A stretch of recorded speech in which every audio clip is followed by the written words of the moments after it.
Now, without any delay, let us get into the session.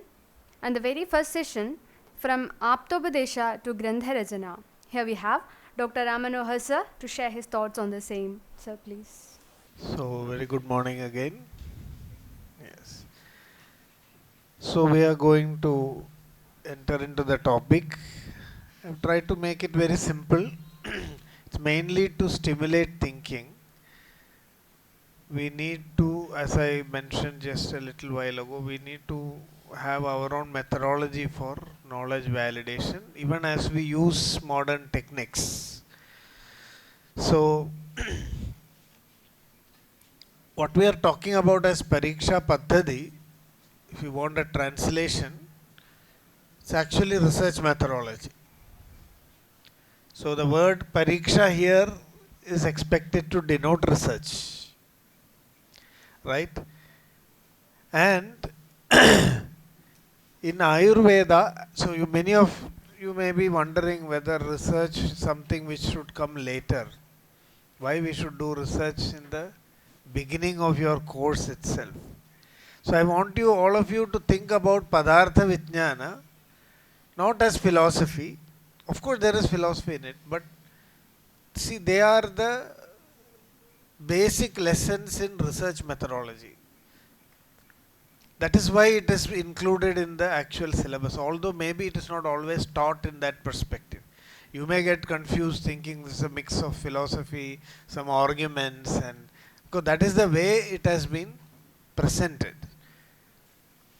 What Parikshapaddhati has emerged from a lot of content that may be there in Padartha Vijnanam. So maybe don't feel disappointed already.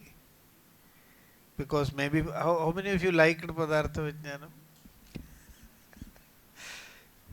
Okay, few are there. Don't try to please me. Because I liked this subject because I had an inclination for philosophy when I went to Koppa to do PG course. At that time it was possible to work there, teach there, and then do PG because to fill up shortage of teachers, all PG scholars had to teach UG students. So we had a heavy workload, but that was helpful. We learned a lot of things by teaching. And the topic I received for teaching was Padartha Vijnanam, because it was a leftover subject. Nobody wanted to teach it. Nobody wanted to learn it also. So my task was to try and make young students interested in a topic which neither teachers nor students are interested. So this thought process that I am presenting before you, I think has its origins 24 years ago, no, more than 24 years ago, when I started teaching Padartha Vijnana to the students. We tried to make it a discussion interesting. Well, many of the students who were in the class really came up with many thought-provoking questions, and it is in that way that many of these ideas evolved. So why I am saying this, I expect us to also do it in a similar way. Don't think I am here trying to convey some knowledge which you have to just receive without any questioning. We are trying to evolve a method of research methodology which is inspired by Ayurveda, and I am just sharing some findings and perspectives. Now, how you are reflecting on it will really help us contribute to finalize it. So feel free to ask questions. Feel free to, in fact, the whole idea of Parikshapaddhati is that we should be in a questioning mode. In Ayurveda, generally, we have been suppressed from asking too many questions, because the reason is many Ayurvedic theories and concepts are difficult to explain. So even if you ask me too many questions, I will be lost, not able to provide answers. But many of them are functionally useful. So generally teachers will tell, don't ask too many questions. It is like that. Dosha is dosha. There is no two ways about it. But I think we have to come out of that shell. For the reasons I mentioned just before, the world is not, few people may accept Ayurveda like this, but the world is not going to accept. More and more demand is coming for Ayurveda to demonstrate its scientificity, to demonstrate how rational and logical it is. And our young generation is not equipped to face this challenge. Now, you may be able to set up your own small clinical practice, but getting the dignified acceptance of Ayurveda. People will come. Even an allopathy doctor may come to you for treatment. But on the official platform, they will not accept you. I know so many allopathic doctors who are taking Ayurvedic treatment, but when we go to them for an integrative research project, they will say it's very difficult. Your treatment has no evidence. You cannot combine it with standard of care. Then IMA is there. All these issues will come. So our question, why we are doing this, is not for individually for you to learn Ayurveda and maybe get some practice. If you sit with some good clinician, you may get some clinical skills, and then you can get some practice. But don't you think we need Ayurveda to also get dignified acceptance in society, globally? We shouldn't feel like we are third-rate medical system. So for that global acceptance, for scientific acceptance, there are two things: Ayurveda surviving and Ayurveda flourishing. Now what is happening is Ayurveda is surviving. That it has survived amazingly. People have tried to destroy it, but it is not getting destroyed. But what people have succeeded in doing is preventing the flourishing of Ayurveda. I strongly believe B. Phillips or whoever, whatever they are going to do, they won't be able to stop Ayurveda. It will continue. But it will be only in the survival mode. If it has to flourish, then we have to back it with a solid knowledge base. And it is not by fighting these people that we can do that. It is by creating our structure, so that their attacks cannot destroy us or disturb us. So this is the background. Is it clear why we are doing this? Okay.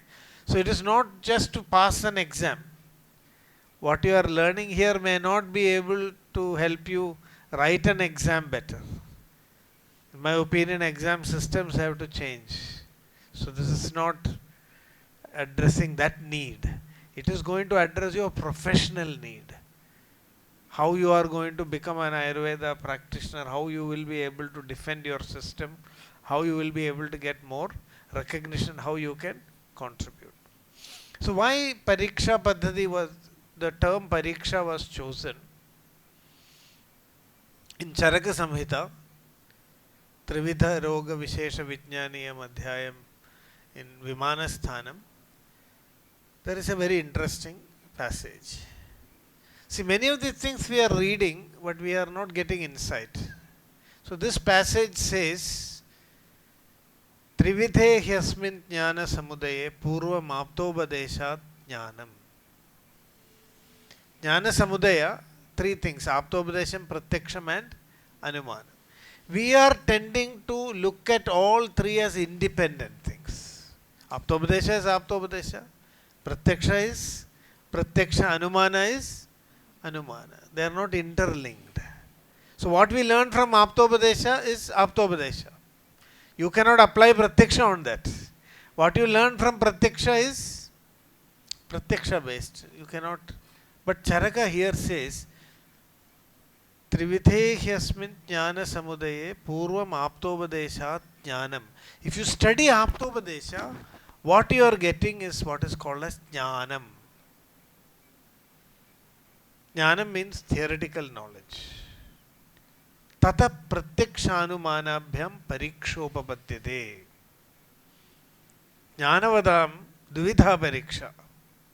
So if you already learned, so Charaka is now giving us a very interesting framework of how you must study your text, how you must apply the knowledge of Ayurveda in your actual practice. So now this Trivida Pramanas get divided into two segments. One segment is the Aptopadesha, the other segment is the Pratyaksha and Anumana. So now what is Acharya telling us? Whatever we learn as Aptopadesha should be subjected to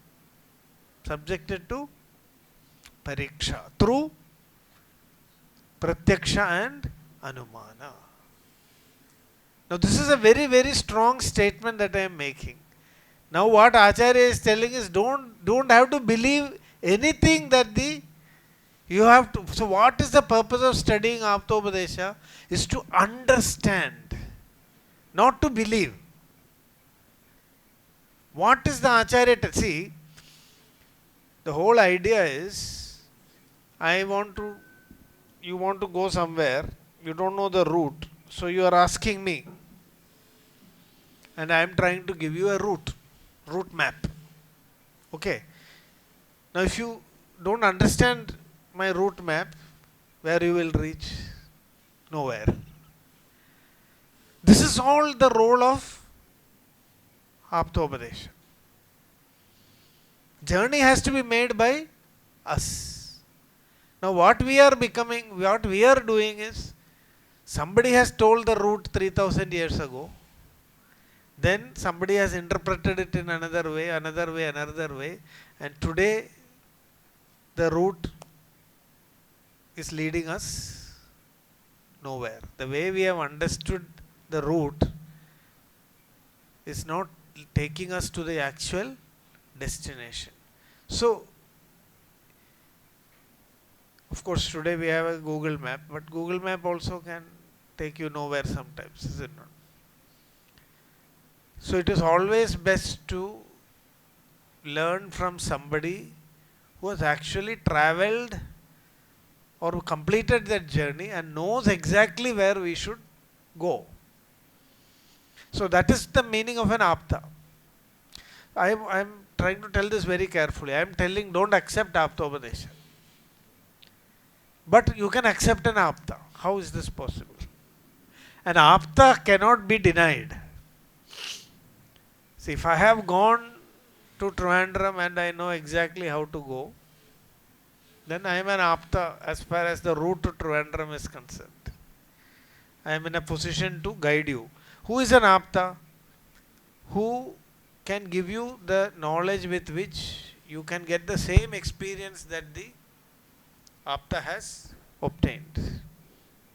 That is the meaning of an Apta. So, Charaka must have been an Apta. Vagbhata may have been an Apta.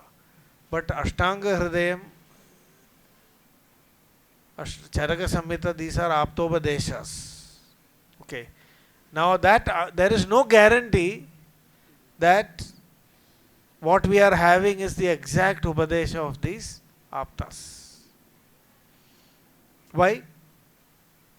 Because these were initially memorized. If you look at Charaka Samhita, it was actually written by Agnivesha. But we don't have that content now. So already Atraya's Aptatvam is gone. It was filtered through Agnivesha. After Agnivesha Tantra was written, it almost got lost. And then Charaka rewrote it. Charaka's Tantra also got lost. Dridabala added it. Then lot of people have been copying, adding without telling that they have added. This is a very interesting practice in Indian writing, that many anonymous authors will insert the prakshiptas here and there. Many such prakshiptas are there in the current Charaka Samhita. So this is a easy. If I want you to be convinced about what I am saying, or a tradition like India where Aptas are so much worshipped, my trick would be to insert a sloka in the Charaka Samhita without telling it is mine. The moment I tell it is mine, nobody will accept. We always accept an older Apta only. That is our mindset. If I say Charaka has said it, then you will accept it. If I write a sloka now and say I am saying it, nobody will accept it. So what they did is, they started adding. Vagbhata was struggling. Vagbhata Samhita was not recognized for a long time. He's scolding the readers. If you don't listen to my Samhita, okay, you go and get lost. The loss is yours. Because there was no acceptance. So what I want to tell is that there is enough ground to believe that our Aptopadesha should be critically re-examined. I want your opinion on this. You are all just started your journey, already looking a little bit worried. What is going to happen? She looks very worried when I when I asked what are you thinking? Do you think we should examine Aptopadesha? Do you agree? Huh? No, you don't need to examine. Huh? Their words will be true. Okay, this is what I wanted to know. Good. I am saying it is not always true. How many people agree to this? Apta, there is a concept of apta is there. An ideal apta is definitely there. Rajastamobhyam nirmuktaha tabojnana balenaye yesham trikalam amalam jnanam avyahatam sada aptashishta vibuddhaste tesham vakyam asamshayam satyam vakshyandite kasmat asatyam nirajastama. So an apta is there. I am not denying the existence of an apta. But there is no guarantee that what we have now with us is the uncorrupted Upadesha of these aptas. So I would believe an apta if I can see the apta in front of me. If Charaka comes and tells something to me, I will accept. But Charaka Samhita I have difficulty in accepting because 136 manuscripts have been examined by a group in Vienna and they found so much variations, so many prakshiptas. There is no guarantee that what we have in the form of Charaka Samhita today is actually the Vachana of Charaka. Do you agree with that? That do you agree? So, see, I am not denying Aptatva. Aptatva is, if you deny that, Indian knowledge system itself is gone. Whole knowledge system is gone. Even in modern science, there is an Apta. So there is Laukika Apta and then we have the other Aptas who are talking about spiritual knowledge. I am talking mostly about Laukika Aptas because they are not all knowing. See, another problem with an apta is, especially Laukika aptas, they may be experts in one field, but they will also give opinion about other fields. So we will make a mistake. They may be apta in some areas, but because they are respected, people will now, you can see, that is why they are doing all this advertisement. If a film star tells something, we will accept it. Is it not? A film star comes and says this Colgate toothpaste. So more than now sometimes dentist is coming, but more than a dentist, a film star has this kind of apta we cannot believe. So after a stage, what happens? Charaka, Sushruta, they just become a name. They are already gone. Now people are adding so many things in their name. Do you know why in our traditions, if you look at Shankaracharya, so many Shankaracharyas are there, and we don't know which is the work of the real Shankaracharya. So when a name becomes an icon, people use that to spread also wrong knowledge, wrong information. So we have reached a stage where we lost lot of our manuscripts, lost lot of our tradition. What we have is a mixture of correct and wrong readings of these Aptopadeshas. That's why I am saying that you cannot trust the Aptopadesha that we have now. Even though we accept Apta, if unfortunately in the last few centuries there is no Apta in the field of Ayurveda. Maybe Vagbhata was one of the last persons who had that kind of Aptatvam. After that, nobody has come. So now there is no use that Vagbhata understood Ayurveda. The question is whether we are understanding Ayurveda. We should not be like parrots. Yatha kharas chandana bharavahi bharasya veta natu chandanasya evam tu shastrani bahunyatitya cha artheshu moodha kharavad vahanti. That situation shouldn't happen. So the first concept in our Parikshapaddhati is that we are opening up, breaking our shell and critically questioning Aptopadesha. And there are methods to do that. You will learn. There is none of our acharyas have told that you have to blindly believe Aptopadesha. Dishanaya sheshamapi swayamuheta buddhiman. Na shastramatra sharano. Na cha analochitagamaha. This is what Vagbhata tells in Ashtanga Sangraha. Anaya disha. I am just giving you some pointers. I think there is one Amma's statement also. Shastram viral chundidunnu lakshya dhamathilekkayi namakku. Aa viral tumballa lakshyam. Adin pada thediyal. I'm not remembering. Lakshathil ettam. Yes. So, Shastra is only a pointer. If you say you have understood Aptopadesha, it means you should be able to experience it, not believe it. Spiritual matters, it is difficult. There, it takes a long time for you to experience what is given in the Shastra. So, you should have the Shraddha for a long time, otherwise you will never reach there. If you say, now immediately you show me what is Atma, it is not possible. So, let us not mix. Ayurveda is having the spiritual component. What we are talking more about is the Laukika Arthas of Ayurveda. There, when you are treating a patient, when you are treating with a disease, you cannot wait. You cannot say dosha is just a belief. You have to experience it. You have to understand it. You have to see the changes, dosha vikalpa in the patient. It has to be a matter of pratyaksha and anumana. And that is possible only if we change our approach to study of Aptopadesha. So what we are talking about as Aptopadesha is how to critically analyze and understand Aptopadesha. So I'll set the tone for it. Ultimately, why are we doing all these things? All this drama. Is it for knowledge?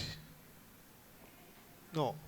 If you deeply ask, what we are doing all this is to feel happy.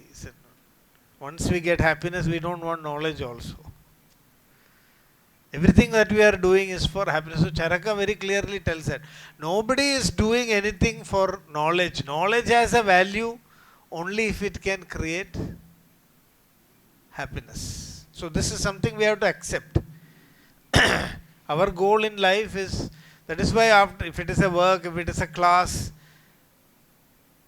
we are waiting for a time where we can actually stop all this and become happy. Sit down. After, when the class is over, you are happy. When all this, when you have finished your syllabus, you are happy. So the happiness is beyond all these things. This is what we are pursuing. So we are putting all this trouble and learning, sitting in this class because we think that this knowledge will eventually make us happy. If it is not going to make you happy, you will not have the motivation. So the real motivation is happiness. So Charaka says, Sukhartha Sarva Bhutanam Mata Sarva Pravritte. In modern research methodology, these kind of concepts are not there. This makes the Indian knowledge system approach scientific and philosophical at the same time. We are looking at the core problem. Why are we acting? So if you don't link our knowledge to Sukham, if that purpose is not demonstrated, nobody will have a liking for knowledge. Our human problem is, if I get Sukham, then go to hell with knowledge. That is why I say ignorance is bliss. So when you are in that kind of ignorance, it's very difficult. So only pain will create the urge for knowledge. Pain is the teacher. through dukkham only, when dukkham comes only, we are trying to think about how to solve this. Then we realize I need knowledge. So Sukhartha. So Charaka says, Jnana Jnana Visheshattu Marga Marga Pravartaya. We are all trying to get Sukham, but most of the time we end up with Dukkham. So there is a saying, Durlabham hi sada Sukham. Majority of us, our life is Sukha Dukkha Mishram. So some Sukham is being balanced by some Dukkham, some Sukham. So overall, if you ask, how are you? This is why we are going on asking this question, how are you, how are you? And everybody will say, I am fine, but nobody is actually fine.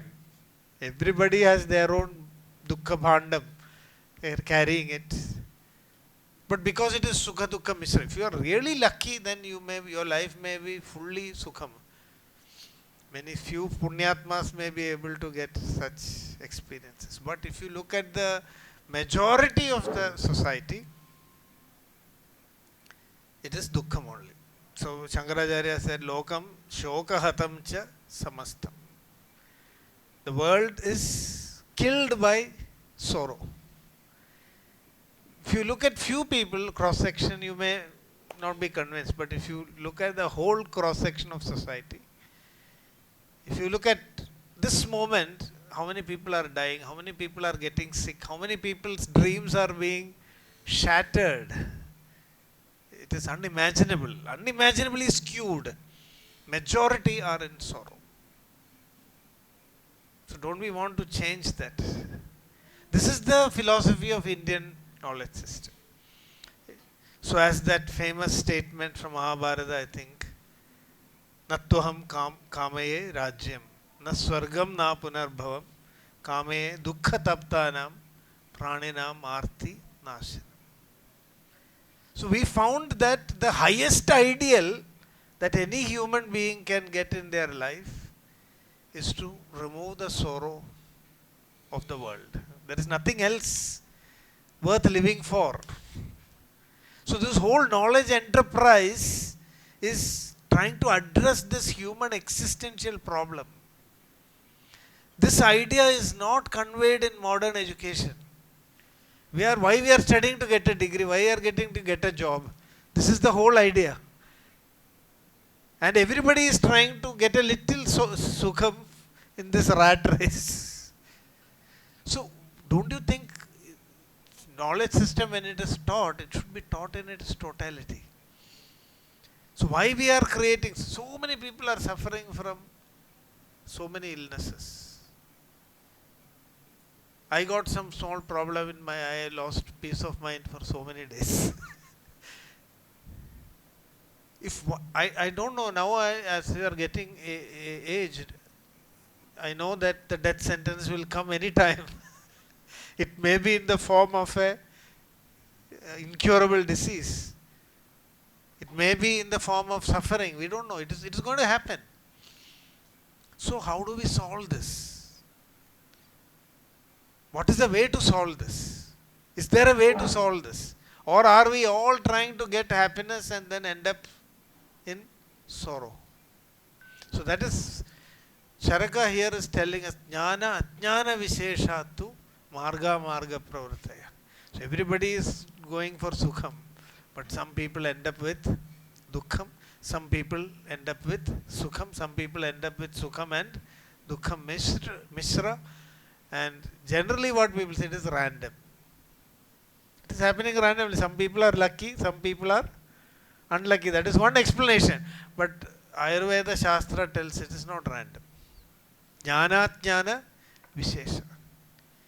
People who act with knowledge will be able to get Sukham. People who are acting with Ajnana will get Dukkham. Sukham Samagram Dukkhamayatam Avijnane Dvayashraya. So these are all scattered in Charaka Samhita. If you put them together, we get a clear framework how they are thinking. The purpose of getting Jnana is to create Sukha in society. This is the purpose of a knowledge system. If a knowledge system cannot create Sukham Bahujana Sukhaya Bahujana Hitaya, then it is not a useful knowledge system. Now let me ask you, with all this modern science development, is it Bahujana Sukha or Alpajana Sukha? Then that whole knowledge system is a failure. Is it not? It may create the biggest technological wonders, but if majority of the population is in sorrow, what is the use of that knowledge system? So our goal, Ayurvedic goal, that is why Sarva Bhudanukampaya, Ayurveda has emerged out of Sarva Bhudanukampa. So before we go into research methodology and all that, we must understand the purpose of knowledge. It's not just for my happiness, it is for the happiness of the whole society. Let everybody have a smiling face. Let everybody Sarve Bhavandu. All these things, philosophies come and converge in this point here. So Sukham Samagram Vijnane Vimalecha Pratishtitam. So this is a big statement, that if you act with knowledge, you will eventually get what you will get? Knowledge. What you will get if you act with knowledge? Sukham. If you act out of ignorance, invariably you will end up with dukkha. So we have to act with knowledge. Jnanadeva Kaivalyam. So Charaka Samhita next, this is again not in sequence. Now we are making a sequential rearrangement of these statements so that when you read it, it makes sense. One follows the other. So is this accepted now, that the purpose of life is Sukham? Anybody has any doubt? Anybody wants Dukkham? No. But we are not convinced. What kind of jnana will give us, what will give us Sukham? Generally we think money will give us Sukham. So that also is clearly mentioned in Ayurveda. Acting with knowledge. When you act with knowledge, that karma is called something else. Anybody can guess? When you act, this our culture has this karma theories. We always say it is your karma. Interestingly, even though people are opposing it, it has come into the language of modern cultures, other cultures. We were watching soap operas, American soap operas. There also they say this is your karma. That usage has come in their culture because it is a universal experience. So we say it is your karma. But that is what action we do out of ignorance is our karma. But when we do out of knowledge, what do we call it?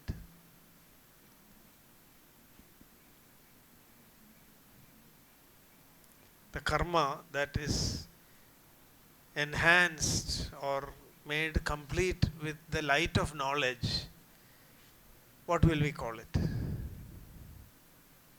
It is not just karma anymore.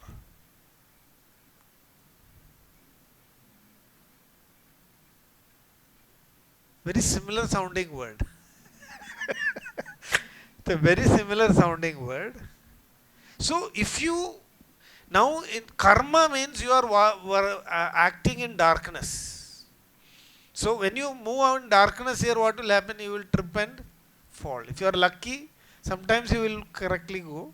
Sometimes a snake will bite you. You are not seeing it. Sometimes a dog will bite you. But when suddenly there is light, what happens? You know how to move forward. So that is not now karma anymore. Now you are acting with knowledge. Complete knowledge. Not just bits and pieces. So what can you call that? Loudly. Dharma. Very good. So there is another sloka. It is a Subhashitam. Vidya dadati vinayam. So the purpose of knowing is to know that you do not know anything. This is again a very important. To become a learner for life is the purpose of education. Otherwise you need to be in school for till the end of your life. See, 5 years, 5.5 years, we have to be educated that we don't know anything. Vidya dadadi vinayam. If you cannot make a person aware that he is ignorant, then it is not education. Today what is happening? By the end of education we think that we know. True education makes us aware of what we do not know, what more we should know. Vinayad yadi patratam. That extra knowledge will come when you have that vinaya or openness to receive more knowledge. Patratvad dhanam apnoti. When you are having that kind of knowledge, you should attract all the knowledge towards yourself. That is when you are a receiver, it happens.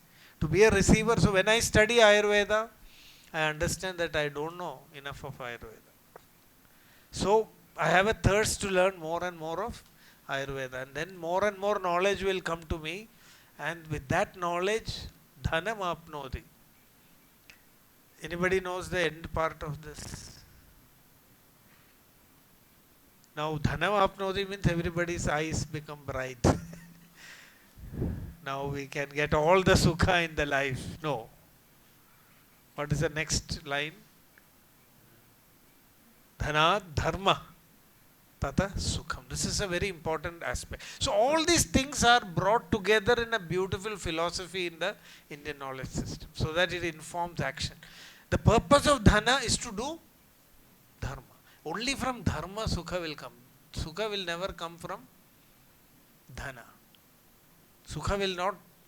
So linking all these concepts together, we have a very beautiful idea of what is jnana, what is dharma, and how we can achieve sukha in life. This is the foundation of the Indian knowledge system. This is, I think, the first lesson that we should all learn. Whatever science you are studying, whatever knowledge you are studying, this is the framework. So empowered. So dhanam is something. Vidya is something which will, so here this sloka contradicts the popular statement that Lakshmi and Saraswati will not be there together. The sloka is clearly telling that Vidya dadadi vinayam. So my interpretation is, when will Lakshmi and Saraswati not be together? If your Vidya makes you egoistic. If your Vidya, so many scholars are great scholars, but they are not having a prosperous life. Because if ego is there, Lakshmi will fear to come. Because Lakshmi will be misused. In a person who does not have ego, the dhanam will be used in a proper way. So if you want both Saraswati and Lakshmi, then Vidya dadadi vinayam vinayadayadi patrata. Don't worry, today it's not all about philosophy, but the first part is very important. This is something which is not there, and if you take a book on research methodology, you will not find this. But I feel strongly that the first section should be on these fundamental concepts. So now we go into the actual thing. So is this much clear? Any questions? Any challenges? You can question.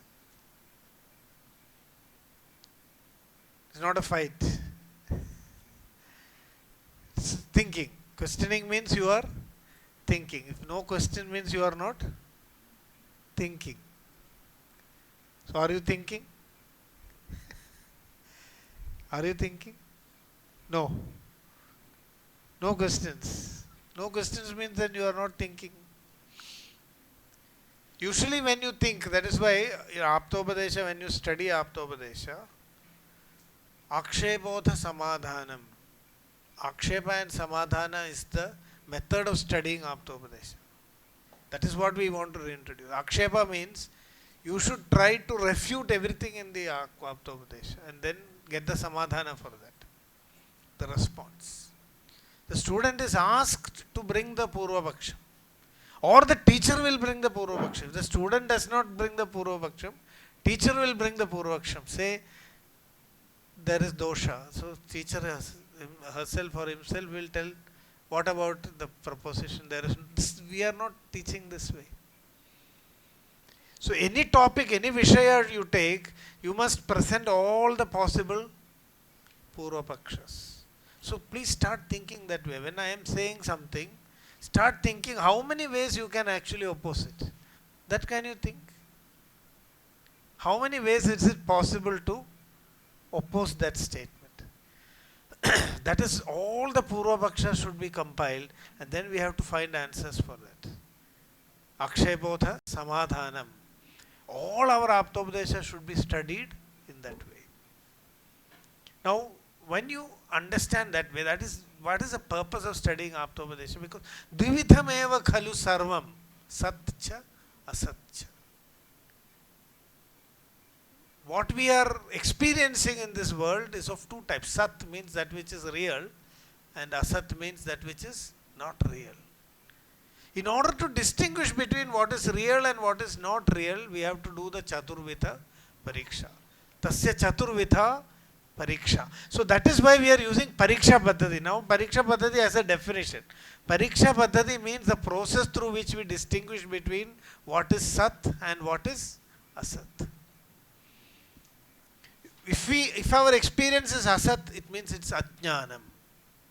If it is Sat, then it is Jnanam.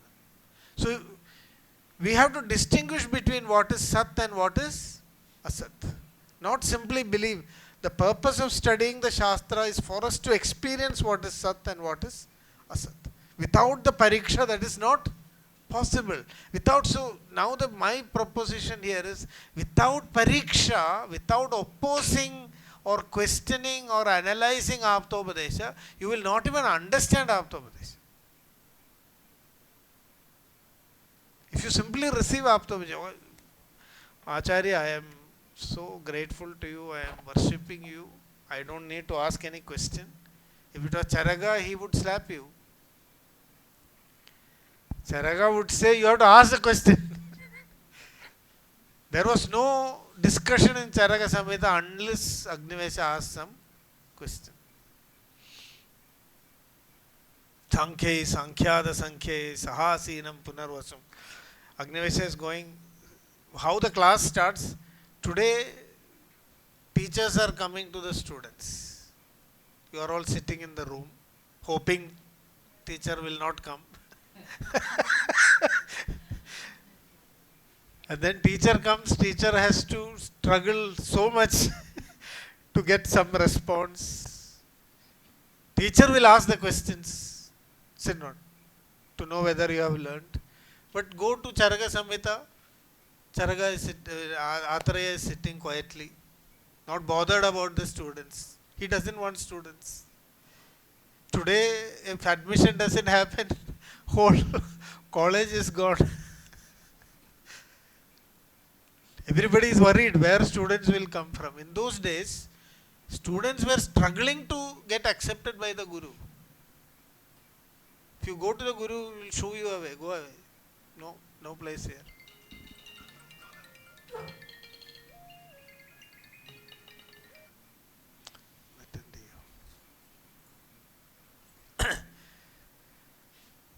But Agnivesha, these people, they go and ask a question. Then only there is a class.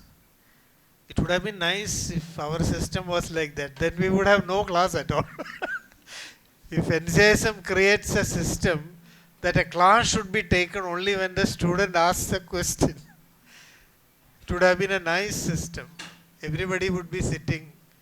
Chitram Vadataror Mule, Vruddha Shishya, Gurur Yuva, Gurostu Maunam Vyakyanam, Shishyastu Chinna Samshaya.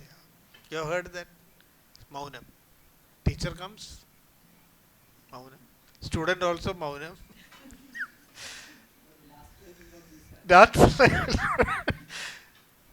There is no Samshaya in the first place, so nothing to be Chinna. So, so our idea here is that Pariksha is a tool with which we examine the Aptopadesha. So I hope you understood the difference. I don't know what will happen. Don't go back to your please understand correctly. After going back to their college, I may get some summons or notice. What have you done to our students? We send them in good shape. They are coming back and creating all kind of problems. So, see, we are accepting aptatvam, but the difference between apta and what we call as aptopadesha, you understood? So, can you tell me, what are the reasons why we should critically examine aptopadesha? Can you yourself?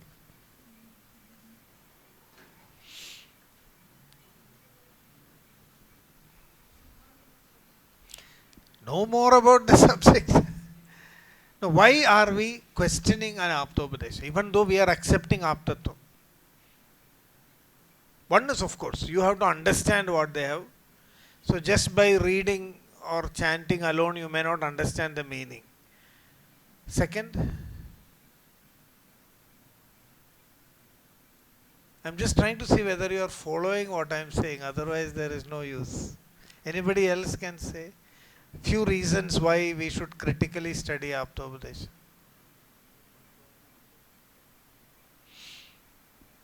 This is a workshop. We have to make sure you are understanding.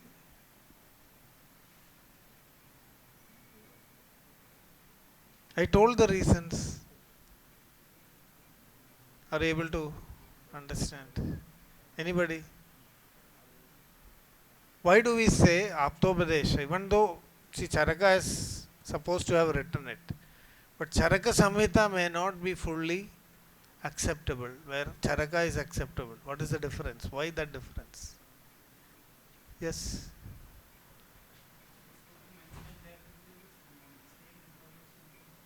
Okay, so some people may have added some wrong information. See, the Charaka Samhita was memorized. So when it is transmitted from one generation to the other, there may be lack of understanding in the next generation. So they may have modified some of the slokas in the way they felt it is correct. Then, as I told you, many people like to inject new ideas into the Samhita. These are called as Prakshipta slokas. Because if they tell in their name, it will not get accepted. They will add it into existing Samhitas. Many portions got lost. So there is no guarantee that what we have today is exactly what was told by the Apta. There is no doubt that we had people of the caliber of Maharshis who were really great Aptas. There is no doubt about that. So we are not, so please don't misunderstand. We are not denying Aptas, but we are not accepting all the Upadeshas as we have received it. There was a system, Padashuddhi was done. All the commentators, they are denying some of the slokas by saying Anarsham. This portion of Charaka Samhita is Anarsham. It doesn't fit in with the whole framework. So that criticism was there in our tradition itself. So don't worry, don't think that we are attacking tradition or by questioning our Aptopadesha. Is that clear? Okay.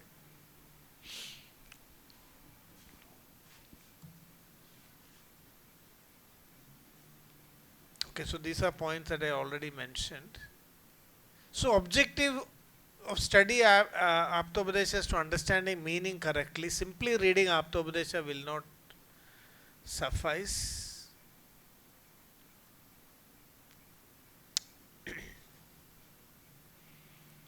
So when you study Aptopadesha, in the next section they will show all the slokas and all that. I am explaining only the concept.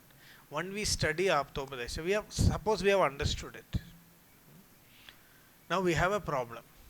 Some of the things in the Shastra is easily we are able to experience. Some is not experienced. Many things we have doubt whether it is really existing or not. Yes or no? Yes. Dosha itself. Dhatus, why Majja is confusing. So many confusions are there. So Acharya tells us that Satyam and Anritam, what is there, what is conveyed through Shastra or our experience, could be Satyam or Anritam. How to distinguish between what is Satyam and Anritam? This is very, very important in Indian knowledge system. Satyam is usually said to be Drishtartham. Drishtartham means which is visible, which you can actually demonstrate. But according to modern science, Satyam has to be Drishtartham. If it is not Drishtartham, then it is Anritam. But in Indian tradition, Satyam can be Drishtartham and also Adrishtartham. So what is not coming in Drishtartham, what is not coming in Adrishtartham, that will be eliminated as Anritam or Asatyam. So when we study Aptopadesha, now are we teaching students in this way? Take every passage of Charaka Samhita. What is the Satyam in that? What is the Anritam in that? Out of that Satyam, what is Drishtartham? What is Adrishtartham? In this way we have to study. If you start studying in this way, and how to make Aptopadesha Drishtartham, or that is, the Pariksha is all about that. Pariksha helps you to make what you are reading Drishtartham. This in our language we call this Karatala Amalakam. Karatala Amalakam means like a gooseberry fruit in the palm of your hand. Shastra should be like that. Karatala Amalakam. So, to make everything Drishtartha, the key concept of our Parikshapaddhati is change in the way we study Aptopadesha. Look at it critically. I was once visiting a Gurukulam in Kerala. I don't know if I have that video. I have to search it somewhere. The Guru and Shishya are in discussion, and I saw the Guru. Shishya was arguing like anything. It's a traditional Gurukulam. Very traditional. Vallur Nambudiri, Vishavaidya. His Shishya was sitting there, questioning everything that the Guru is telling. Oh, it should be like this. Finally, I had a doubt whether he is the Guru. The older person is the Shishya maybe. So much of freedom he was taking. But today, student means no questioning. I am not trying to make it difficult for your teachers. Please don't go back and attack them. But see, there is a way to ask a question also. Ityatreyad agamayartha suktam tat suktinam peshalanam atriptaha bhedadinam sammado bhakti namra paprachhedanim samshayano agnivesha. Bhedadinam, when you are asking a question, you are first discussing amongst yourselves. If you can get the answer amongst yourselves, you don't have to ask the. Now what we are doing, one person to become smart, before all others ask question, they will ask question. That is not a correct way. If you have a doubt, first try to clarify amongst yourselves. Padam sabrahmacharibhya. You have to learn together. The teacher will, his words are very measured. Only if necessary, the teacher will answer. Sometimes the teacher's answer may also be maunam. Doesn't mean that he does not know the. Today it is maunam. Most of the time it is maunam. Paprachhedanim, bhakti namraha paprachhedanim. And the way you ask a question. Do you know how to ask a question? Apradushtena bhavena vishuddhena andaratmana shishyena samyak prishtasya guror buddhi prakashade. So there is a method to ask the question also. It comes out of genuine curiosity and a thirst for knowing. Then it will create a kind of wavelength between the teacher and even the teacher may get an answer that he did not know before. I have experienced this many times. We are getting, when the class is very good, I have had so many such experiences where when a question is asked, I am giving an answer that I did not know before. Because that stimulation happens at that time. You are connecting, so that is why Shishyena Samyak Prishtasya Gurur Buddhi Prakashade. So there is a wavelength and connection to be created. So is this clear? What did we understand now? We are living for Sukham. Sukham comes from Jnana, but Jnana, when it is translated into Dharma, then it creates Sukham. So we all need to get the correct kind of Jnana, so that we get to where Sukham, and we want to share that Sukham with the whole of creation. This is the approach of Indian knowledge system. So where is the starting point? We are all standing on the shoulders of giants. Aptopadesha is the framework. Without no directions, pointers, if we move around. So Aptopadesha is just like all the signboards that you will see. Suppose we take away all the signboards. Now going to Karunagapalli for a person who doesn't know the place will be very difficult. They will end up going in. So these signboards help us to reach the destination. So Aptopadesha is like a signboard. But you must read the signboard correctly. What if somebody has turned the signboard and kept? Sometimes it happens. Some people purposefully do it. So you will go in the wrong direction. So we have to be very careful that the signboard is correct. This is all I am saying about Aptopadesha is only that much. See, Aptopadesha's purpose is only to give you a map. Is the map important or your journey important? Will you sit in your room and look at the map and say, I have seen America? No. You have to, journey is yours. Aptopadesha is there to give you the experience. If you don't take the journey, so it is not a question of questioning Aptopadesha or denying Aptopadesha. It is using Aptopadesha. Now, how we are studying Samhita is like taking a map, looking at the map, blowing up the images. Oh, this is White House. Yes. So if you ask, have you seen White House? Yes, on the map I have seen it.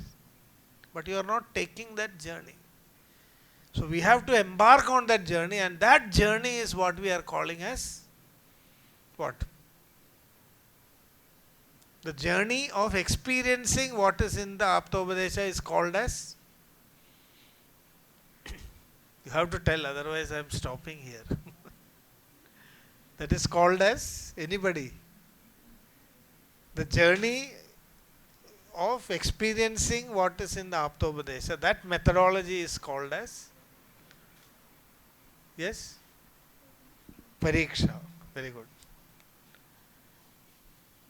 Is this concept clear? So without Pariksha, you cannot experience what is in the Aptopadesha. You may chant the slokas 100,000 times. You may quote it, you may write exam. Exam doesn't require, it is not at all a Pariksha. Exam is not at all a, it is only called as a Pariksha. But it is not doing Pariksha, because even if you pass an exam, you are still sitting where you are. You have not moved one step in experiencing what is in there. Do you think if you answer, if I ask you how many doshas are there, you will say 3 doshas are there. You will get 100 marks. But do you know what is a dosha? No. You only know some terminologies. You only know some definitions. So in traditional system also there are 3 steps. Uddesham, Lakshanam and Pariksha. Uddesham is knowing the terms. Uddesham is knowing the terms. Lakshana is knowing the definitions. Once you know the terms and definitions, you have to do Pariksha. So learning Aptopadesha is knowing all the terminologies and knowing all the concepts based on which you will actually do a examination. Okay.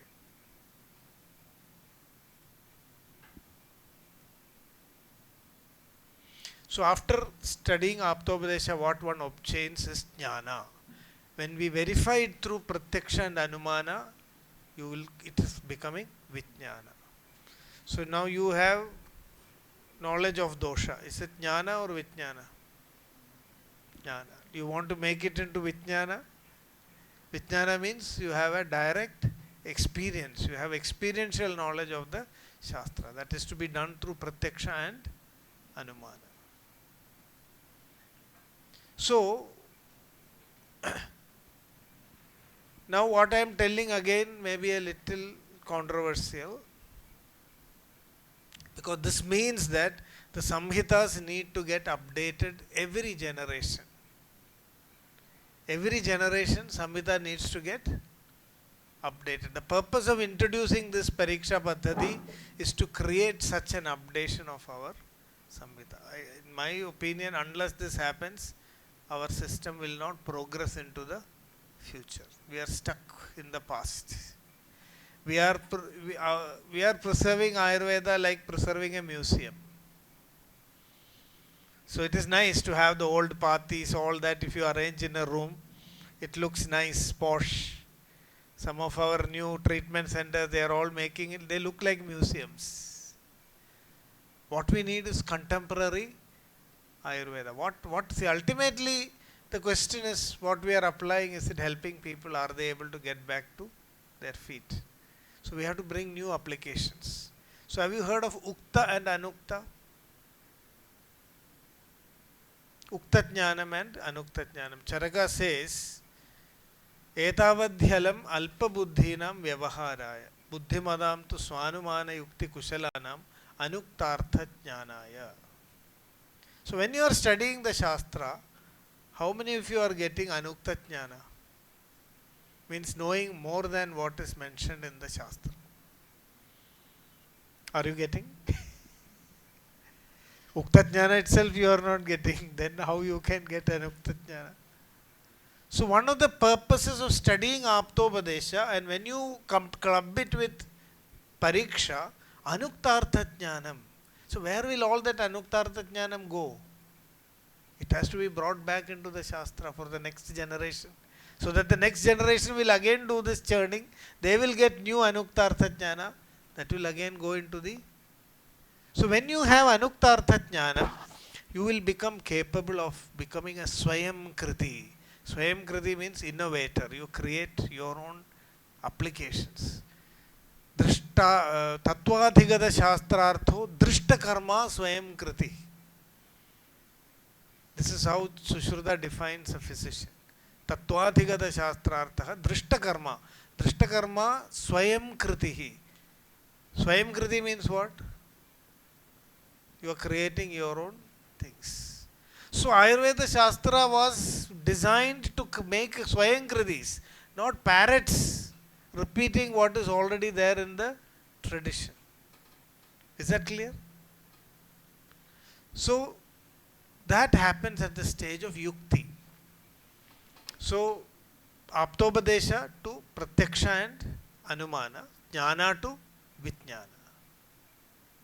So then from Vijnana to you go to Yukti, because you are applying. After getting Vijnana only you should apply in your patients. When you are applying in your patients, there is Swayam Kriti. You are creating your own yogas.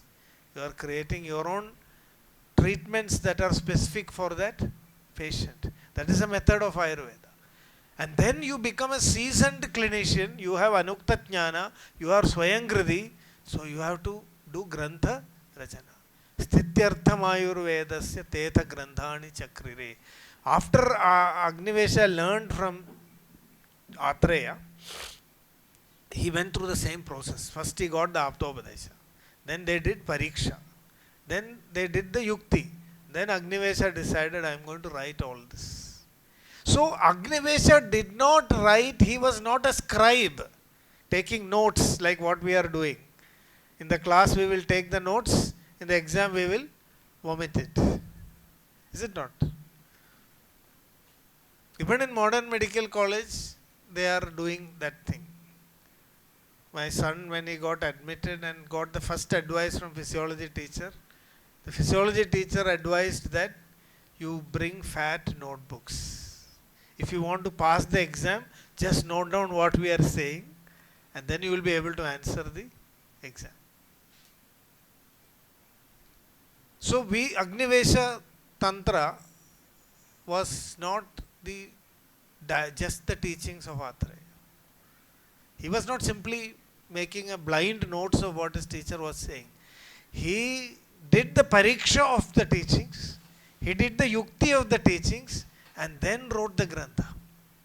That is why it came to be known as not Atreya Samhita, but Agnivesha Tantra. The student of Atreya has written the first textbook. The first textbook of Ayurveda is the notes of a student. That is the tradition of Parikshapaddhati. So as students, you should be investigators, not passive recipients. You should be questioning, you should be experimenting, you must be verifying. And when every time Ayurveda is taught, some new knowledge will be created. This idea is what we want to introduce through Parikshapaddhati for Indian knowledge system to become active and alive again. Today we are preserving it like a fossilized relic of the past. Not willing to change anything in the Samhita. Not even one akshara should be changed. And what all is written there, take a thread, put it on the teeth, and tie it to a horse and make the horse run. Today you can have dentistry clinics like this with horses. It's not possible.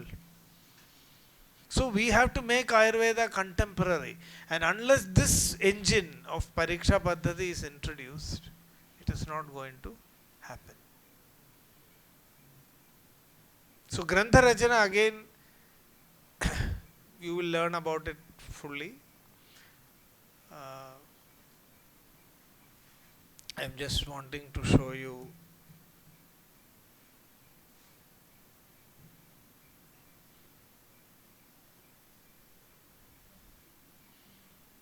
so if I were to use all the slides, it will not get over today evening also, because there were content which are more also at a PG level, so I don't want to go into those details. But is this concept clear for you? Right? So can you see here, this is the whole knowledge process. Everything starts with Aptopadesha, study of literature. When you have understood it properly, you have attained what is called as Jnanam. That Jnanam, you have to differentiate into Drishtartham and Adrishtartham. Drishtartha Jnana can be verified through Pratyaksha and Anumana. Adrishtartha, you need Yogacharya. You have to become a yogi. If you want to study about Adrishtartha concepts like Purva Janma and other things, you cannot do it through Anumana. How many of you believe in rebirth? Nobody. So already you are denying Charaka Samhita. When I asked whether, so what is your name? Huh? Adira. Adira is the best example of refutation of Apta. She didn't want to oppose Apta. Whatever Apta says is true. But you are not believing in rebirth.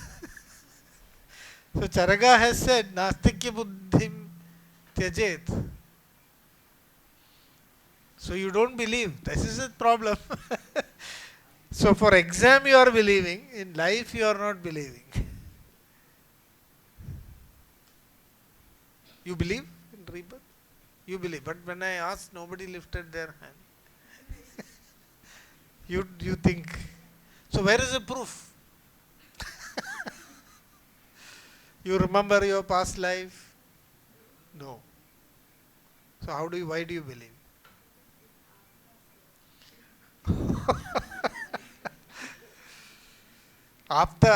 Actually, this whole Pariksha concept is described in Charaka Samhita in the context of Apunarbhava or Punarbhava. So Charaka himself has told us even a concept like Punarjanma should not be believed. You have to do Chaturvitha Pariksha. And he is actually establishing it with Chaturvitha Pariksha. Pratyakshena, Anumanena, Aptopadeshena, Yuktita. All the four tools are used to establish. So Acharya has never told us, if he wanted to believe us to believe blindly in Punarjanma, he does not have to do the Pariksha. Yes or no? So even a subtle concept like Punarjanma is explained through Pratyaksha Anumana, but ultimately if you want to get a proof of Punarjanma, you have to do Antaranga Sadhana. That is only way, because according to Charaka Samhita, the ultimate proof for Punarjanma is Jati Smaranam. Jati Smaranam means you will remember all your past lives. As Krishna tells in Bhagavad Gita, Bahuni me vyatitani janmani tava charjana tanyaham vetha sarvani natvam vetha parantava. The only difference between Krishna and Arjuna is Krishna remembers all his previous births. Arjuna doesn't remember even everything about his present birth. So that Jati Smaranam will come only in a state of yoga. So this is the part of Ayurveda we will have to defend. When you apply modern science, they are dismissing all this Atindriyam as unscientific. There we have to defend. There are many Atindriya concepts mentioned in Ayurveda. But Aindriyaka Vishayas, you should not, there we are escaping. If you ask any Ayurveda physician, everything we will interpret as Atindriya. So it is easy escapism. So we will see in the afternoon bones, number of bones. Some things are wrong in Ayurveda. It is in Aindriya Vishaya. So Shankaracharya says, Nahi Shruti. Have you heard of Adi Shankaracharya? Adira. Yes. So Adi Shankaracharya was a great proponent of tradition. But he himself attacked Aptopadesha where it was needed. So he says, Nahi Shruti Shatam api Shitogni Rapragasha iti Bruvat Pramanyan Labhate. Will you believe the Vedas if it says that fire is cold to touch? No. So he says, Nacha Pratyaksha Virodhe Shrude Pramanyam. When your text tells something which is contradicting your Pratyaksha, then don't accept this Aptopadesha, accept Pratyaksha. Swavishaya Shurani Pramanani. One pramana cannot negate the other. Shrutischa atindriyartha vishaye pramanam. Shruti or Shastra, in atindriyartha, it becomes a pramana. That also, if you want to challenge, it is good, because then we will have to become a yogi. After becoming a yogi, practicing it, then only we can know whether what they said about Punarjanma, Atma, Manas, all those concepts are coming from Atindriya realm. So Ayurveda is a combination of knowledge that coming from Indriya plane as well as Atindriya. Whereas modern science is purely restricted to Aindriyagam. It is purely Vyaktam Aindriyagam Sarvam. So once we get Pratyaksha Anumana, we come to Vijnanam, validated knowledge. This is called as evidence. And based on this evidence, Yukti, evidence-based practice. And then only somebody who has come up to here is having the eligibility to write a new text. It could be, you may write a new Samhita, or you can add your experiences into an existing Samhita. That is how mostly those people did. So I strongly believe all the yogas and other things that are there, and everything is not written 3000 years ago. Many of them were added over a period of time. When experience happened in the 11th century, what was practiced, they may have added some yogas there. Existing yogas, they may have mildly modified. All those things have happened to our Shastra. So we have to bring back this system today, and that is the concept of Parikshapaddhati. So since all of you are in the second year, I try to give a broad overview. So the Parikshapaddhati is having these 4 segments, everything starting from Aptopadesha, but studying you will learn in a separate session on Aptopadesha how we must analyze Aptopadesha. We have to analyze Aptopadesha to the point where we distinguish between what is?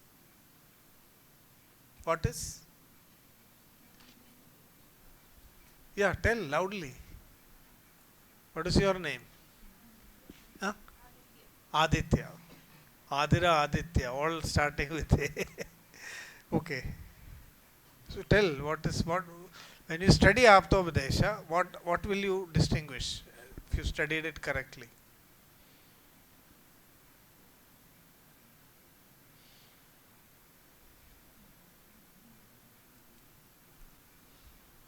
Truth and untruth. Okay. Tell loudly. Satyam and asatyam or anartham. And that satyam you will distinguish into drishtartham and adrishtartham. Unless you distinguish this, So certain things, like for example, Sushruta says, maybe I will not tell it, you will learn in the next class. You will learn how some Aptopadeshas are, what we consider Aptopadesha. When you look at it as Pratyaksha, it is wrong. So if we have to save the essence of Ayurveda. So some dirt that is coming along with the essential things is actually causing the non-acceptance of Ayurveda. So then from Pariksha to Vijnana, so you move from Ukta Jnana to Anukta Jnana. Already you will start getting new insights. Then comes Yukti. From Yukti you will get Siddhi, success in practice. This is Swayam Kriti. And then Grantha Rachana, which will contribute to the Sthiti of the Shastra. And that is all the Siddhantas. Siddhanta means after going through these three processes only something will become a Siddhanta. Because Bahuvidham Parikshya Hetu Bhisthapyade Nirnaya. That is Siddhanta. You have studied about Siddhanta, right? Definition of Siddhanta. So this is the framework of Parikshapaddhati. So I think I will stop here. And I think the first thing you can start now. Any questions? Were you able to understand the concept? Yes or no? Yes? Saying yes is the best way to escape. Okay.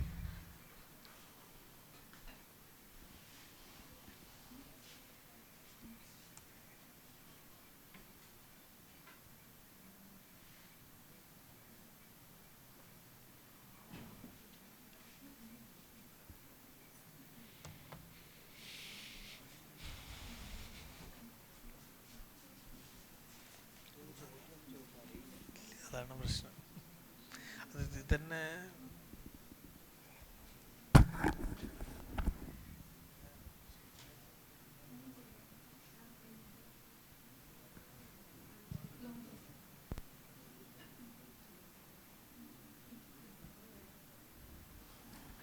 Hello.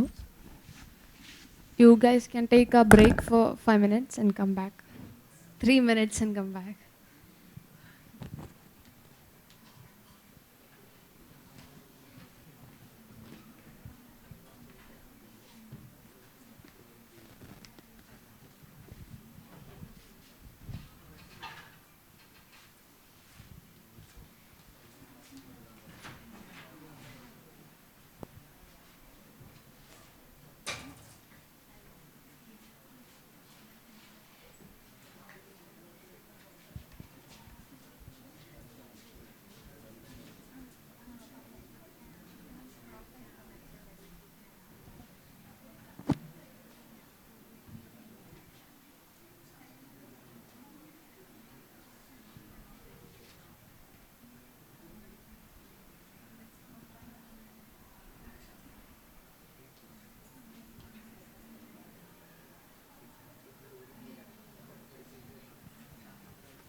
Now, let us move on to the next session on application of Aptopadesha for Jnana.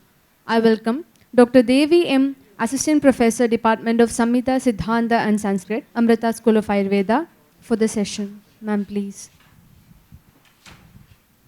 Namaskar. Can you hear me? Okay. So, we already got an overview of what Parikshapaddhati is, and the first step is Aptopadesha for Jnana. So, let me begin with a question. Are you at the same point, in the same stand, that Aptopadesha should not be questioned? Adi Rahu. The same specimen. Can Aptopadesha be questioned? It can be questioned. Okay. So, I can proceed with my slides, okay? Okay. This will be the contents we will be dealing. I know we are nearing to lunch. I will make it short and brief. So first the introduction. We have already gone through the shloka. Trividetu asmin jnana samudaye purvam aptopadeshat jnanam tadaha pratyaksha anumanabhyam parikshopapadyate. So the first step is aptopadesha jnana. And see, kim hi anubadishtam purvam yatyat pratyaksha anumanabhyam parikshamano vidyat. If there is nothing, no upadesha is there, to what we will do the pariksha? So the aptopadesha is the basic fundamental things to which we are applying this pariksha. Which are the parikshas? Pratyaksha and anumana. Okay. So, Aptopadesha Shabdaha. It is the instructive assertion of a reliable person. According to classical text, the knowledge first arises from Aptopadesha, which is then validated by Pratyaksha and Anumana. Okay. And this approach ensures the integrity and validity of the knowledge. So, in our Shastra also the benefit of Aptopadesha is given like Aptopadesha Prajnanam Pratipattischa Karanam Vigaranam Anutpatta Utpannanam cha Chande. So, the knowledge of the perception of this Aptopadesha and its proper application with the correct understanding is necessary for both prevention as well as treatment. Means the prayojana of Ayurveda, which is, what is the prayojana of Ayurveda? Swastasya swastya rakshana and adurasya vigara prashamanam. Okay. So, in this, the Aptopadesha serves as a critical foundation, especially for the subjects that are beyond the direct perception or inference. It bridges the gap between known and unknown facts. Okay.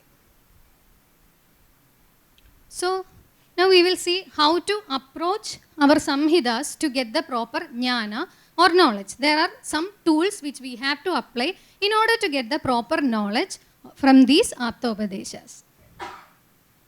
See, this is the Shadvidalinga or the sixfold methods of interpretation according to the Mimamsa philosophy.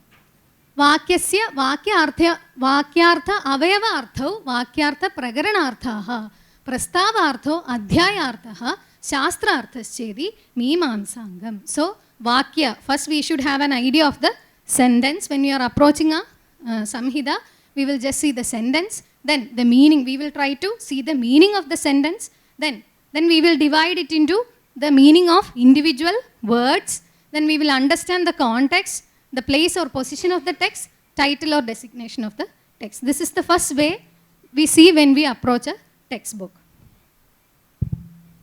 See, then when we do a deeper analysis, this is how we do. We will do the Padacheda. We will divide the entire shloka. We will do the Padacheda, the word division, that is separation and restoration of each word in the text to its fundamental form prior to the application of Sandhi and other rules. That is Padacheda. Then Padartha Ukti means what is meant by that particular word. The object that is conveyed by that particular Pada. Padartha Ukti, stating the meaning of the word. Padartha Ukti, the object conveyed by that particular Pada. Then Vigraha, analysis, that is, if it is a compound word, we will separate it. And explaining the meaning of a compound words typically by explaining the roles, relationship and meanings of the individual words contained in a compound word. Then Vakya Yojana, Then with these things we try to create a sentence construction, Vakya Yojana. That is, we will do the Anvay and all, we reconstruct the text according to the rules of conventional syntax. And as already sir has mentioned, Akshebasya Samadhanam. Now we are at a point where we are asking questions. We have doubts and how to resolve that doubts. Resolution of concerns. That is anticipating doubts, questions, objections and so forth that readers may have about the text and fostering explanations to resolve them. So, see the first and second shloka, the same thing is told in Charaka Samhita also. See, Vakyasha, Vakyartha and Vakyavaya. In Charaka Samhita it is told that he can be considered as an Ayurveda scholar who can answer queries regarding the classical text, its sections, chapters and specific topics precisely. So, see the same thing is mentioned in Charaka Samhita also. So, the previous shloka we can just put it under these three headings. See, Vakyasha, the Pada and Padartha comes in Vakyasha, Vakyartha and Vakyojana comes in the Vakyartha, and Aksheba Samadhana in Vakya Avaya. So, this is the structured process of gaining knowledge. See, first we should have a Padajnana. Padajnanam tu Karanam, Dwaram Tatra Padarthadihi. So, see, Padajnanam is the instrument or the gateway or the door to the Jnana. So, the entry point is the Padajnana. Understanding the words is the first step and the gateway of understanding. In order to understand a shloka, we should have the basic Padajnana first. Then, this leads to understanding the meaning of the objects or entities the word represents. That is, when we have Padajnana, we will get the knowledge of the Padartha, the objects that is conveyed by that particular Pada. Then, this results in the full understanding of the sentence or that Shabda with the help of some supporting factors like Shaktigraha. You know Shaktigrahas? So, with the help of those Shaktigrahas, Vakyartha, Jnana, Hedu, all those things you studied, no, already. So, with such aids, we will be able to get the full knowledge of a Samhita. So, these are the steps which can be used in understanding or approaching our Samhitas. See, we have already referred about Aksheba and Samadhana. So, see, the Akshebasya Samadhanam can be done with these steps. See, Vishayo Visheshchaiva Purvapakshas Tadhotaram Nirnayaschedi Panchangam Shastraya Adhikaranam Viduhu. See, we are getting a Vishaya or we are identifying the Vishaya or subject or the topic. With that, from that Vishaya, we are at the stage where we have some doubts or questions regarding that subject. And that question we are now applying to what? Purvapaksha and Uttarapaksha. Like what we do in a basic research. We are creating a null hypothesis, then we are doing Pariksha and then proving whether it is the Purvapaksha or Uttarapaksha is correct. So, the same thing we are applying here also. So, in the second stage we are getting doubts and we are applying it to Purvapaksha and Uttarapaksha and we are arriving at a Nirnaya or final conclusion. Okay. So, these are the steps of understanding Samhita or getting Jnana, proper Jnana from our Aptopadeshas. So, see, the Aptopadesha is divided into 4. Which are they? Shabda is division of Shabda, Drishtartha, Adrishtartha, Satya and Anrudha. The Nyaya theory divides it into Drishtartha and Adrishtartha only. Okay. So, Drishtartha means the things which we can. What are Drishtartha means? The things which we can perceive. And also these are either Pratyaksha Grahya or Anumana Grahya. We can analyze them with either Pratyaksha or with Anumana. So they are Drishtartha. And Adrishtartha means, as already sir has discussed, we cannot get it with our Laugika Pratyaksha. Only with Yogacha Pratyaksha we will be able to understand them. Okay. So the Satya and Anrudha. Again, we can divide this Satya into Drishtartha Satya and Adrishtartha Satya. Just because we can't see them or perceive them means whether it is wrong. I cannot see something means whether it is wrong. No. So this satya is satya can be either drishtartha or adrishtartha. Then comes anartha. So these are the four classifications of shabda. So what we are doing here is we should be able to categorize our samhidas into these three categories, either drishtartha satya, drishtartha, adrishtartha satya and anartha. So this is the motive behind this first session, okay, this Aptopadesha session. We will be having some short exercise also with this. See, these are some of the examples of the knowledge that we get from Aptopadesha. You might have already studied this. The examples of some of the things that we get from Aptopadesha. See, the disease, the knowledge of disease, the pragobana hedus, yoni, utthana, the atma, adhishtana, vedana, any complications, associated factors, treatment, prohibitions or pathyapatyas, everything we get from, these are the jnana that we are getting from Aptopadesha. So see, if you critically analyze them, most of them are either pratyaksha grahya or anumana grahya. So they come under which classification? Among drishtartha satya, adrishtartha satya or anartha, which one? Drishtartha satya only. Okay. So these are some of the examples of adrishtartha satya. Atma, Daiva karmaja vyadis or Purva karmaja vyadis. So we cannot see them, but they are satya only. See, anartha. So according to our shastra, how many bonds are there? Number of bonds? It's already written there. So we know, now we know that according to our new knowledge, what is the number of bonds we have? 206. Again, can you please stand up? How many phalanges you have? Can you tell me? No, these, how many bonds you have here? 12. Only 12. Please see how many you have. Count this. 1, 2, 3. Like this, you count.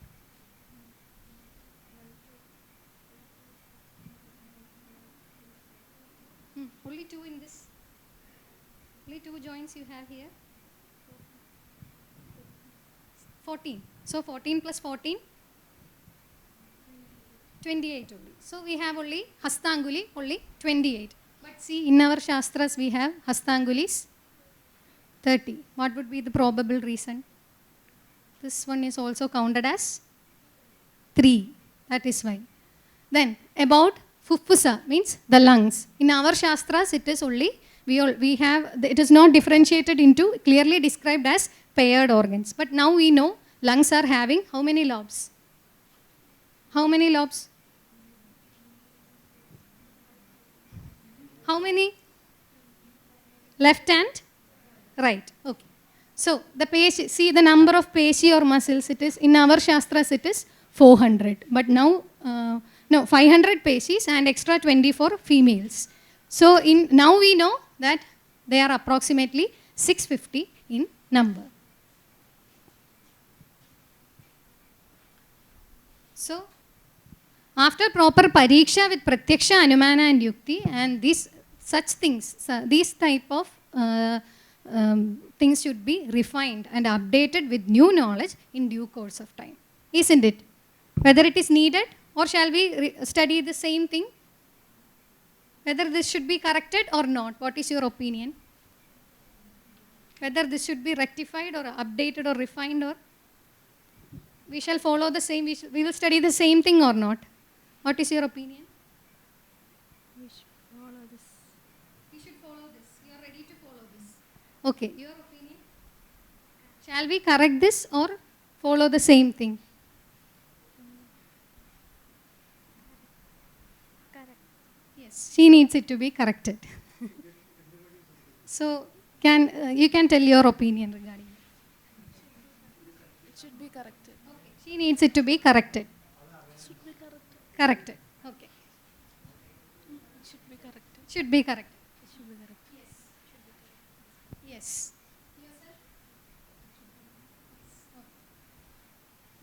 Here. Today's sample is Adira specimen. Should be corrected. Should be corrected. Needs to be corrected. Okay. All of you agree? Anyone having any opposition? Only she is having the opinion that we should follow this. All the others. Your good name? Only Vaishnavi has the opinion that we should follow this. So you have to explain why. You have to justify. How will you prove that this is correct? Because when there is pratiksha virodham,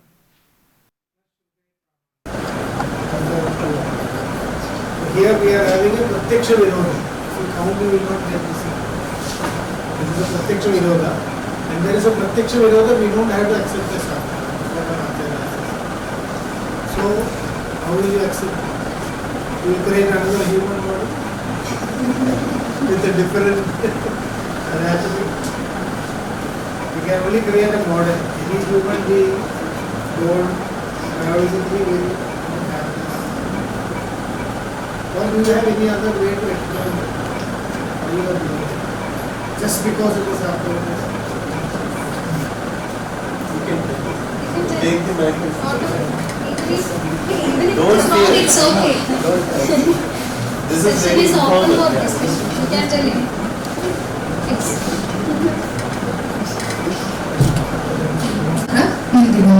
In modern biology, the fertile window is typically considered around 5 days before ovulation and the day of ovulation itself, which occurs approximately in the middle of menstrual cycle. That is 14th of a 28-day cycle. So the 12 nights concept from the traditional text does not directly align with the modern ovulation timing. So I am not telling that these are all false statements, but we need more clarity on this. Then sadhya sadhyada, diseases which were listed as sadhya, asadhya that time, then has now become sadhya with the growing technologies. So there.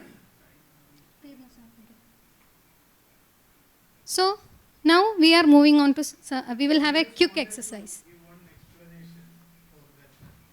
Hridayam Chetanasthana. So, because you did not explain it fully, just because it's very important to know. Sometimes when I was a student, I was very confused with this Hridayam Chetanasthanam thing. Because after studying modern neurology, anatomy, brain, how can you say that all mental functions are located in the heart? This was my doubt.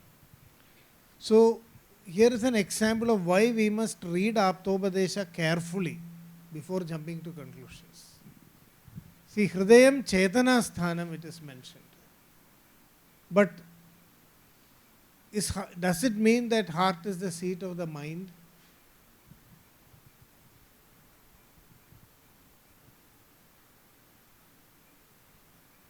Yes or no?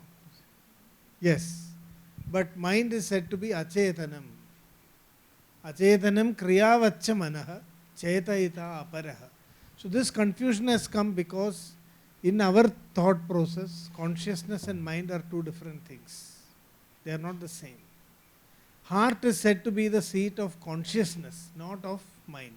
But in order to defend our Shastra, some people created the idea of Uro Hridaya and Shiro Hridaya. They say that whenever Acharya is talking about Chetanasthanam, they are talking about Shiro Hridaya. Actually, in our entire Samhita, there is no evidence of any Shiro Hridaya. There is only one Uro Hridaya. Shiras is Shiras. Now, Bhela has very clearly explained Shiras Talvandara Gadam Sarvendriya Param Manaha. So, Manas is what? Is it Chetana or Indriya? It is Indriya, it is Achetanam. Achetanam Kriyavachya Manaha. Manas is only an Indriya. And what are the sthana? Where is the sthana of Indriyas? Pranaha pranabhridam yatra shrita sarvendriyanicha yaduttamanga mangasya shirastadabhidhiyate. So, according to Ayurveda also, never has Ayurvedic text told that mind is functioning in the heart. Mind is in the Shiras only. According to Ayurveda itself. So this confusion has come because we did not study Aptobadesha properly. So wrongly our acharyas, they told. In fact, we have added a new dimension to consciousness. We have added that while the mind is fixed in the, functioning from the brain, it is also linked to consciousness, and consciousness is felt in the heart region. When you say I, where will you keep your hand? In your heart, not here. You say I like this? No. When you are angry, you will say like this. So no, your finger will point like this. Which means when you are in your ego, when you are in your mind, your finger is pointing to your head. When you are in a deeper consciousness, your hand will always come onto your chest. So our idea is that consciousness is experienced in the heart region, whereas mind is functioning from the brain region. So here we don't have to correct our Aptobadesha. In fact, Aptobadesha is giving more knowledge to us than what is given by modern biology. So that is why we are telling that we should study the Aptobadesha very, very carefully. There may be, just because, so she was pointing out modern biology, I don't want to use the word modern biology. Whenever there is a virodha with pratyaksha, not with modern science, if you use modern science as a yardstick to assess our biology, we will make mistakes. Everything will get rejected. Because there are many things in Ayurveda which cannot be explained by modern science, like the idea of consciousness. So, are you able to follow that? Do you understand the difference? Hridayam, Chetana Sthanam, Manasthanam, Shira, Indriya, Shrida, Prana, Pranabhridam Yatra Shrita, Sarvendriyanicha, Yaduttamangam Angasya Shirastadabhidhiyate. So, Manas is an Indriya, and Indriya is functioning from the Shiras. Atma is Chetana, and Atma is felt and experienced in the Hridaya. So for meditation also two methods are there. First you have to concentrate your mind, and there you are focusing in this region. After your mind has brought in your control, you will do the vilayana in your own Atma. That is done in the Hridaya region. This is explained by Chakramani in his commentary in great detail. So we have to study Aptobadesha very carefully to know what is right, what is wrong. Many times when we think they are wrong, they have been right. So if we use only modern science as a parameter to check what is right or wrong, this is an example of where we will go wrong. We will think our Aptobadesha is wrong, whereas actually it is giving us a deep insight. So now we will have a quick exercise on how to classify some points into Drishtartha Satya or Adrishtartha Satya and Anrida. Okay, shall we start? Okay, now you have to tell me whether this is Drishtartha Satya or Adrishtartha Satya or Anrida. Okay? Simple example, Sharira, whether it is, you can classify. Anyone can stand and tell. Who will? Sharira is Drishtartha Satya or Adrishtartha Satya or Anrida? Can you? Drishtartha. Yes. Drishtartha Satya. There are three types of Sharira. Sthula Sharira. Which one is Drishtartha? Sthula is Drishtartha. Sukshma and Karana. So Ayurveda always, our knowledge is moving from the layer of Drishtartha to and when it is Adrishtartha, modern science will say that is Amrita. According to Ayurveda, it is Adrishtartha. So we have to classify all our Ayurveda in this way. You should know which is Drishtartha and which is Adrishtartha and which is Amrita. Some places some Amrita has come, not Amrita. So that we have to eliminate. If we eliminate that, the better food we eliminate it, the more we can take and rebuild Ayurveda.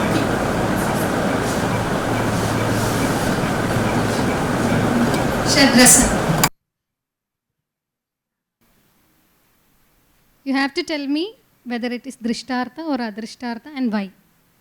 Why you came to such an answer. Can you?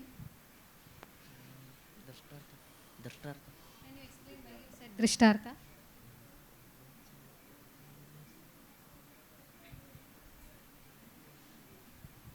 No problem, even if it goes wrong. If you could justify it, it's okay.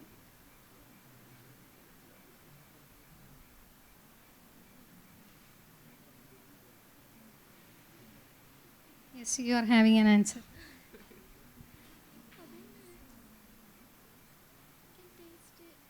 Taste it. Results feel ചെയ്യാൻ പറ്റും. പ്രത്യക്ഷം. So that is why you are telling it is ദൃഷ്ടാർത്ഥം. Satya. Okay.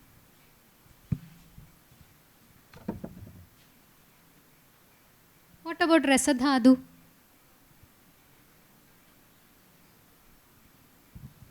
Whether it is Drishtartha or Adrishtartha, Satya or Anartha, you can tell me with a justification.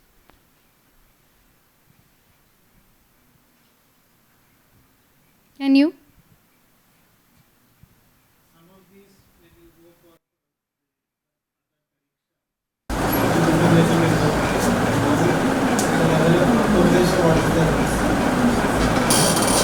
I'm just collecting your answer. You can, if you can justify. Okay. Adrishtartha. Right?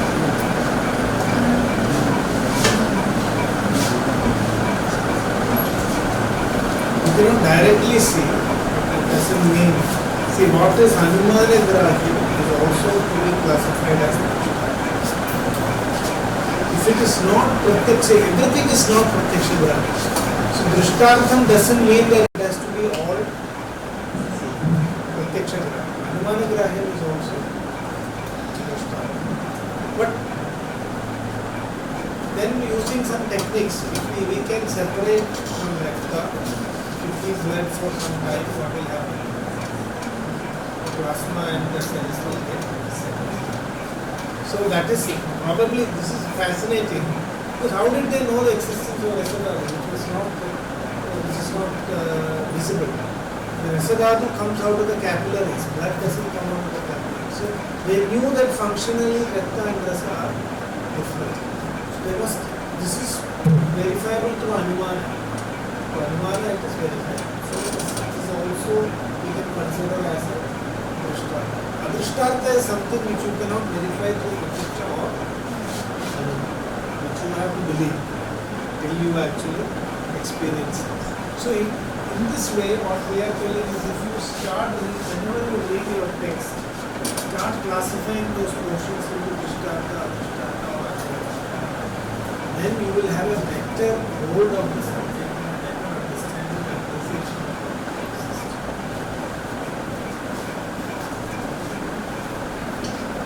Moksha.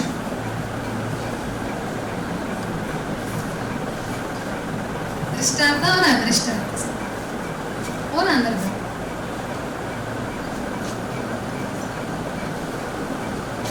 Can you classify? Adrishtartha, Satya. Why?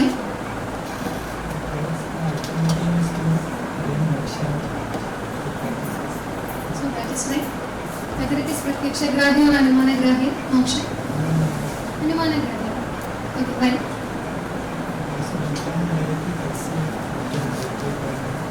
With Anumana, how will you?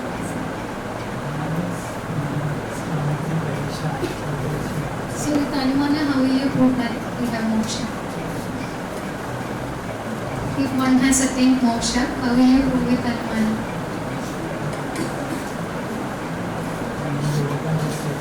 So we need yoga justification.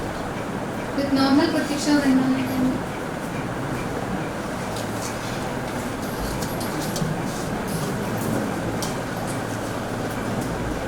Punarjanma, we have already discussed this. Punarjanma, whether it is Drishtartha or Adrishtartha. Rakta, Drishtartha, Satya. Sukshma Sharira. Suspense. What about Sukshma Sharira? Drishtartha, you can see. Adrishtartha. Why?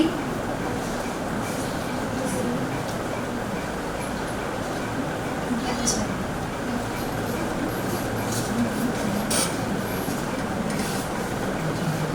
Rogalinga. Drishtartha. Sir. What about Manas?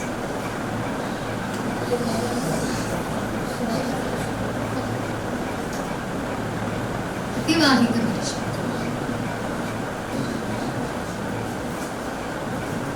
Drishtartha or Adrishtartha? Can you? Adrishtartha. Why?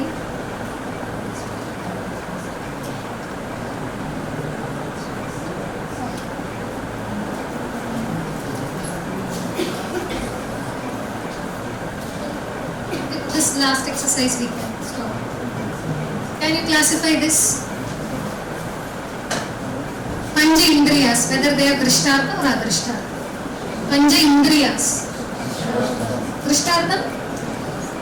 Sure? Why? You can see this.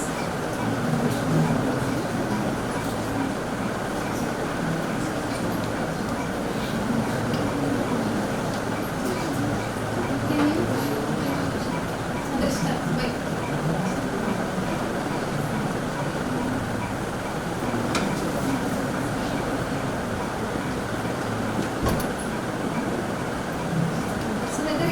Indriyas or Pratyaksha or Anumana Grahyas? What do you think?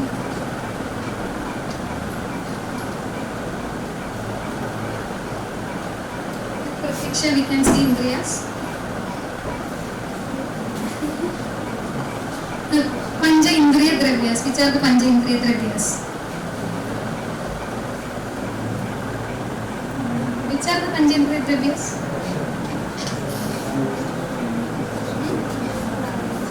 Yes, so whether they are Drishtartha or Adrishtartha. Drishtartha, why?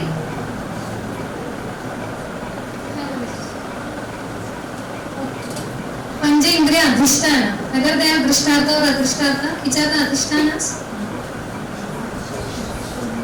So whether we can see them? Yes, oh. Then Pancha Indriya Buddhi.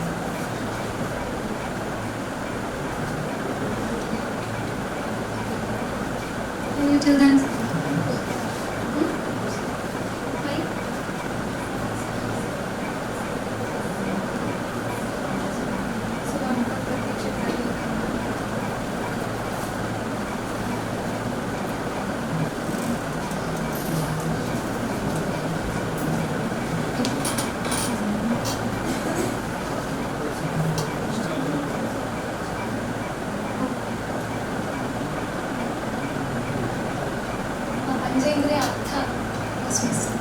Sorry.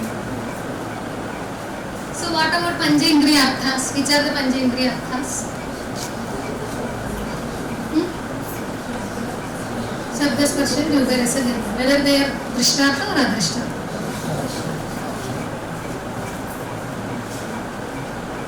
Okay, so now you get a rough idea of how to classify things into Drishtartha, Adrishtartha, Satya and Anurva. So let me conclude. Tadasya Kubo Ayamidi Bhuvanaha Kshara Jalam Ka Purushaha Pidati. This is a verse from Panchatantra which says that who will drink salty water saying that this is my father's well. So just because this is my father's well doesn't mean that I should follow this blindly. So only the Uddesha as well as Lakshana we will get from these Aptopadeshas. The Jnana we are getting from proper application of these tools. We get Jnana from Aptopadesha. It should be further subjected to Pariksha, that is Pratyaksha and Anumana to convert it to Vijnana and to apply in our clinical practice for Karma Siddhi. Okay, so in Arthashastra it is told, Dharmaha Kalanugaha Kvajit. Sometimes with growing time, some things has to be changed or refined after proper Pariksha. So with this I am concluding. Thank you.